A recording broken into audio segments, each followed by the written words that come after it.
And now we're going live to Sfat, where we are joined by another special Kabbalist, a woman, a mystic, a friend, Miriam Cohen from livekabbalah.com. Hey, girl, I miss you. So close, yet so far. Amazing to be here, and thank you so much for having me here. Of course, Miriam. All right, let's talk about Francesca Sarah, who I didn't hear about until now, and I know a lot of things about Sfat and Isaac Luria and everybody. So let's talk about the fact that this was a very special woman during the 16th century in Sfat when a lot of things were happening. I mean, in 1572, they thought the Mashiach was coming. Exactly, yes. So Rav Chaim Vital, one of the foremost Kabbalists, said about her in his book called the Sefer Chezkonot, that she was the only woman that actually had a maggid, which is an angelic spirit that gave her the ability actually to tell the future. And this angelic spirit is actually created from one's own good deeds. So we see how righteous, how holy she was as a woman, that many men and rabbinic figures and holy righteous people would come to her actually for blessings as well. Wow, so interesting. So it's called a maggid, an angelic spirit. So explain that. So even these men, which we know, there was definitely a separation in what the men and the women could do. We know in Kabbalah, you need both energies. So explain, it's like she spoke to angels, she was able to foretell the future, and people actually acknowledged this as fact? Yes, this was recorded in Chaim Vital's teachings. And she's one of considered the mystics of Sfat. Yes. Wow. Incredible. So what are some of the other things that she did? I know a lot of men kind of went to her, to give her insight. Things came true, and they actually treated her like a woman of valor. So did people from what you've been able to glean, go to her for things that are a little different than they went to, Isaac Luria and the actual rabbis themselves? Yeah, so they went to her for blessings, for guidance, for support, for it really seems from what I've read up on her that she was really just on that caliber considered of the mystics of that time. Wow. All right, now let's talk about women of Sfat now. You are one. You yourself are a woman of valor, as is your husband, the great Rabbi Amichai, and the beautiful work that you're doing there. So what's it like? I mean, we're seeing a lot. We also saw in the piece, there's a lot of special women living in Sfat now. What does it mean to kind of be there and help to continue the light that is supposed to emanate from the air city? Yes, very, very big blessing to be here. Really, Sfat is the city of Kabbalah. And when we're living in Sfat, we're actually in tune to that deeper essence of reality. Kabbalah is the existential truth of reality, the building blocks of creations. So our physical senses, our physical beings only see the external layers of reality. But living in Sfat, we really are living from that place that everything has a soul. Everything is an expression of one unified field of godly energy. Mm-hmm.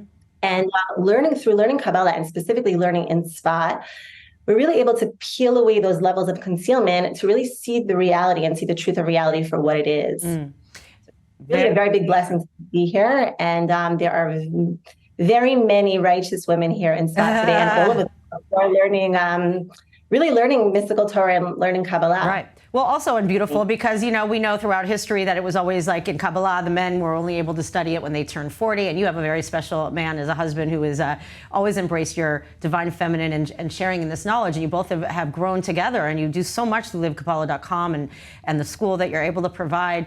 Tell us about that and kind of, what you have, in store for the next year.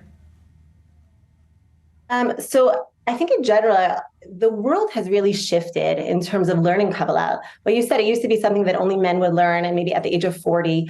But actually, the Lubavitcher Rebbe actually said in the year 1992 that through our work in these 5,000 years of exile, we've actually, and bringing godly consciousness into the world, and through learning Torah, which is God's infinite wisdom, and performing his commandments, his mitzvot, which is God's infinite will for the world, we've actually refined and elevated the actual fabric of creation.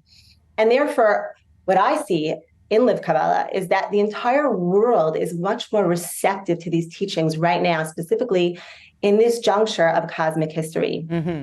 And Arizal, said that now is the time we have to spread these teaching to the masses, because it connects us to the Eitz HaChaim, the tree of life, and we see how much darkness there is in the world and how much we need these teachings. Right. Especially now, because we know in this kind of this process, all the sages have said the messianic process is extreme polarization, darkness, confusion.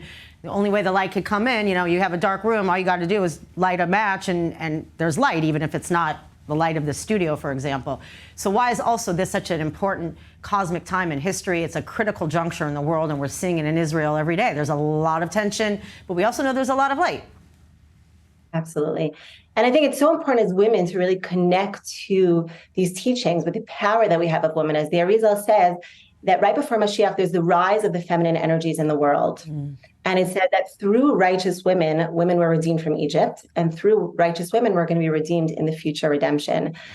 And the Arizal also says that this generation, we are reincarnations of the souls that came out of Egypt. So it's so vital in our generation, specifically as women, to be learning this mystical dimension of the Torah. Wow. And specifically, Kabbalah is actually feminine in its essence. So they're feminine and masculine, we think of as genders, but they're actually energies, spiritual energies that make up the very fundamental core energies of the world. The feminine energies are called the mashpia. The masculine energies are called the mashpia, the contributor or the giver. And the feminine energies are called the makabel, which is the receiver. So in the dynamic of that relationship, the male gives the seed, he contributes the seed, and the woman receives that seed and creates something infinitely greater. She receives the seed and creates new life. Wow. And really fascinating, Kabbalah means to receive.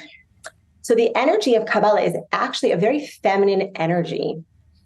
And that's why specifically at this juncture in history where the feminine energies are rising in the world, it's so important for us to learn Kabbalah, but learn it really from the feminine perspective. That learning Kabbalah in our generation, in this time in cosmic history, is not just learning about it in an esoteric way, but it's actually learning it in a way that we receive the information, we expand upon it, we embody these concepts, we integrate it into our everyday lives to influence the way we connect to God, to ourselves emotionally, in our relationships, in our business dealings, and to the way we relate to the entire world. So that's why really also, Bina, Malchut, those are feminine energies. And even your husband has said, like the bride, they talk about the Shabbat, the bride in the Zohar. The bride is the female and that needs to go up to meet that energy, right? It's like a marriage of masculine and feminine to bring a new age, right?